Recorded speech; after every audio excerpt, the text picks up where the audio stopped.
तो कोई भी वर्कआउट करने से पहले ना हाथों में पट्टियाँ ज़रूर बांध लेना, ऐसे आपकी इंजरी नहीं होएगी। और वार्म अप कर लेना। जैसे अभी हम कैलिस्थेनिक्स का वर्कआउट स्टार्ट करेंगे, तो सबसे पहले करूँगा मैं हैंड स्टैंड, क्योंकि आज है पुश वर्कआउट। हैंड स्टैंड आप दीवार के सहारे भी कर सकते हो। अगर होल्ड कर लेते हो हैंड स्टैंड कुछ देर तक, तो पैरेलल बार्स पे ट्राई करो, क्योंकि उस पे आप ज़्यादा होल्ड कर सकते हो, क्योंकि उसमें ग्रिप अच्छी बन जाती है। ठीक है, 2-3 सेट आपने वार्म अप के करे, फिर आ जाओ हैंड स्टैंड पुशअप्स पर। चाहे वॉल के अगेंस्ट कर लो या फ्री हैंड स्टैंड पुशअप्स कर लो। बार्स पे करोगे तो थोड़ा इजी हो जाता है। अभी मैं वेट गेन कर रहा हूँ, मेरी हाइट भी ज़्यादा है, तो मेरे से तो बहुत कम रेप्स हो रहे हैं, और मैंने वीडियो 1.5x पे कर रखी है, क्योंकि मैं बहुत स्लो कर रहा हूँ, तो आप बोर हो जाओगे। तो सबसे पहली एक्सरसाइज आपको करनी है जो सबसे मुश्किल हो आपके पूरे वर्कआउट की। तो जैसे मेरे लिए अभी है हैंड स्टैंड पुशअप सबसे मुश्किल, तो मैं सबसे पहले इसको करूँगा, क्योंकि बॉडी फ्रेश है, एनर्जी है, तो सबसे पहले वो एक्सरसाइज करनी है। अगर आप जिम में कर रहे हो तो तब भी कंपाउंड एक्सरसाइज चूज़ करो। For example dead lift, bench press, squats, इन सबको पहले करो। ठीक है, जैसे अब मेरे 3 या 2-3 रेप्स निकल रहे हैं हैंडस्टैंड पुशअप्स पर, तो मैं उसके बाद रुक नहीं रहा हूँ। उसके बाद मैंने करा है पाइक पुशअप्स। उसमें जब मैं पूरा हो गया हूँ, then I have ended with planche lean hold. तो ये बेसिकली जॉइंट सेट हो गया। एक सेट में 3 एक्सरसाइज हो गई बिना रुके। ठीक है, एंड इसके बाद मेन चीज़ है कि आपको रेस्ट ज़्यादा लेना है।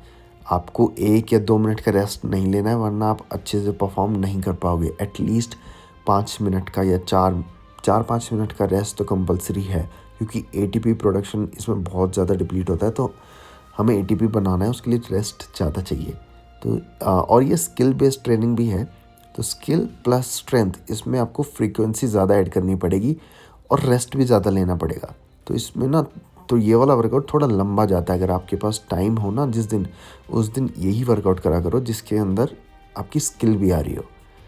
तो ठीक है, और कैलिस्थेनिक्स में मेरे को इतना पसंद है ना कैलिस्थेनिक्स वर्कआउट, क्योंकि आप स्किल भी सीखते हो, आप में स्ट्रेंथ भी आ रही है, आपकी बॉडी भी बन रही है, बॉडी कंट्रोल भी आ रहा है। तो अपने पैसे बचाओ और उनको डाइट और सप्लीमेंट पे लगाओ, ना कि एक्सपेंसिव जिम मेंबरशिप पे। ठीक है, वो बाद में कर लेना जब एक लेवल पर आ जाओ, बट स्टार्टिंग में I don't think it's necessary, या कभी भी नेसेसरी नहीं होता। तो आप अभी देखो, मेरी ये पहली एक्सरसाइज ही चल रही है which is handstand pushups, and इस पर मेरे को 1 घंटा हो गया था शायद, क्योंकि रेस्ट टाइम ज़्यादा है ऑब्वियसली।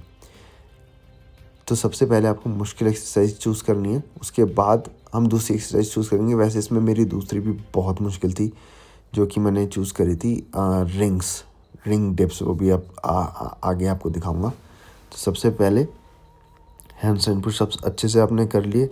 जब आपकी हालत ख़त्म हो गई, ट्राई करो फेलियर तक जाने की। फेलियर से अगर आप दो रेप्स कम भी करते हो तो दैट्स फाइन, अगर वो स्ट्रेंथ ट्रेनिंग के अंडर आता है। ठीक है, 5 से अभी नीचे रेप्स हैं तो ये प्योर ब्रूटल स्ट्रेंथ है। एंड बट हमने इसमें पाइक पुशअप्स ऐड कर दिया, प्लेंच लीन ऐड कर दिया, तो ये मसल बिल्डिंग की तरफ भी चला जाता है थोड़ा थोड़ा, क्योंकि हमें फिजिक भी बिल्ड करनी है, हमें स्किल्स भी चाहिए, सब कुछ ही चाहिए बेसिकली।